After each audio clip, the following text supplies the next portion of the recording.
សួស្តីថ្ងៃនេះខ្ញុំមកមើលគេតាំងពិព័រណ៍ផ្លែឈើនៅខេត្តកំពតទីម៉ានថ្ងៃនេះទី4ហើយគេតាំងទី4ហើយថ្ងៃ19បានចប់ស្មាននឹងតមានមនុស្សច្រើនទេនៅតមានមនុស្សច្រើនទេខ្ញុំមករកទិញផ្លែឈើញ៉ាំឥឡូវតបានទិញទេថតទីសិន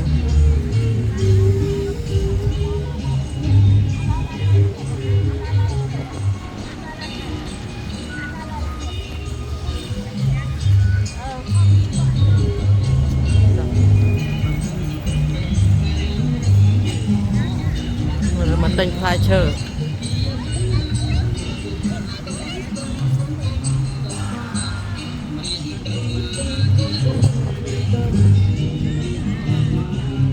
ប់ហើយមនុស្សច្រើនណាឃើញគេផ្សាយយប់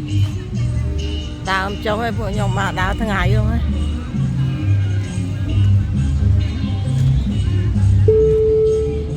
ម៉ោង5ជាង